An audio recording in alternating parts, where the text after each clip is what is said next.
Et bonheur à chacun de vous. Nous poursuivons notre lecture du chapitre 6 de Saint Jean. Et après avoir entendu Jésus dire le centre de ce chapitre, moi je suis le pain de vie, et expliquant que le pain venait de Dieu, nous voici à découvrir ce que le Seigneur vient faire. Il vient changer notre regard.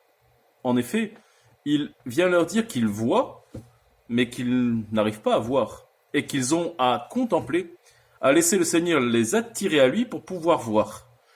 Et pour pouvoir voir réellement, il faut venir au Seigneur.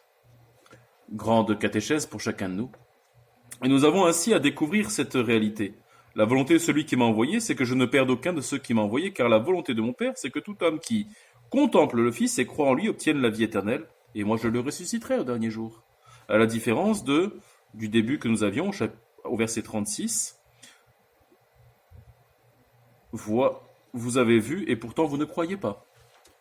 Il y a deux manières de regarder les choses sur cette terre. Il y a la manière toute humaine qui est simplement dans le fait de regarder sans aller plus loin que son bout du nez. Et dans cette réalité, on prend simplement les fossés, puisque si tu conduis en voiture et que tu regardes pas plus loin que ton bout du nez, ça va aller mal. Et c'est ce que beaucoup d'hommes et de femmes vivent en cet instant et en ce moment. Et chacun de nous avons à regarder simplement les choses par la lumière de Dieu, et à découvrir ainsi cette contemplation dans notre vie. Celui qui est avec nous et nous appelle à nous laisser transformer par lui. Frères et sœurs, il faut venir, croire et voir. Venir pour croire, venir pour transformer notre regard, pour pouvoir avoir un regard qui contemple. Catherine de Sienne, que nous fêtons aujourd'hui, est une sainte qui a contemplé la passion du Seigneur, qui a contemplé cette passion du Seigneur et qui s'est nourrie de l'Eucharistie.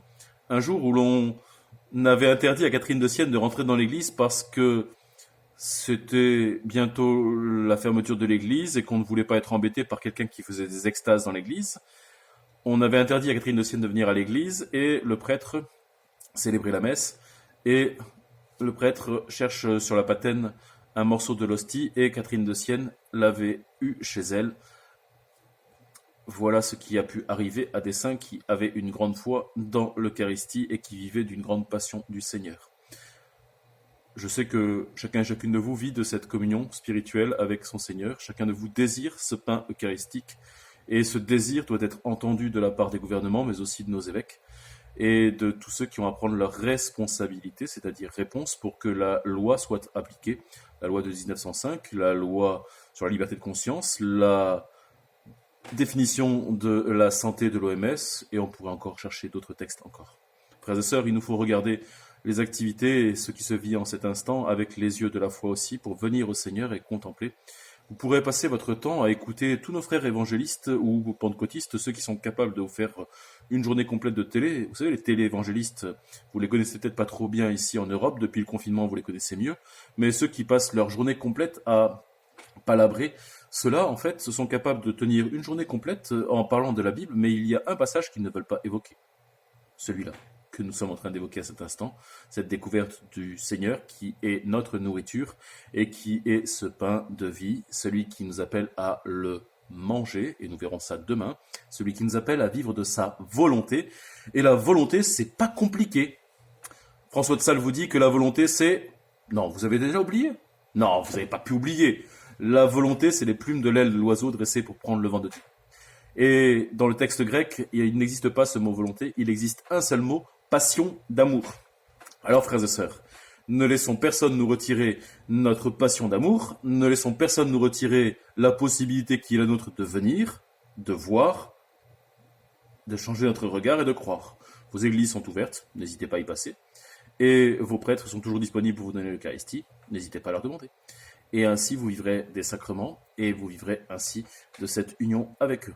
Mais pour ça, il faut juste accepter de venir, de voir et de croire, de venir vers le Seigneur. Vous savez que nous lisons aussi en parallèle Monsieur Étienne, les Actes des Apôtres en cet instant.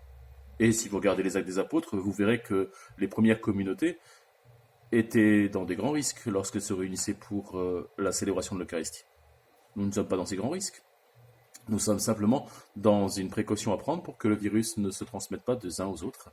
Nous sommes dans une précaution à prendre pour que cette réalité ne soit pas présente. Mais nous sommes aussi dans une précaution à prendre pour que la pandémie de la peur, la pandémie économique, la pandémie ne soit pas présente au cœur des hommes, mais que ce qui soit toujours au cœur des hommes soit cette capacité qui est celle des hommes de voir et de croire, pour découvrir ainsi celui qui ne veut pas notre perte, mais notre vie, mais qui nous appelle à venir à lui pour laisser notre regard être transformé. La joie du Seigneur est notre rempart.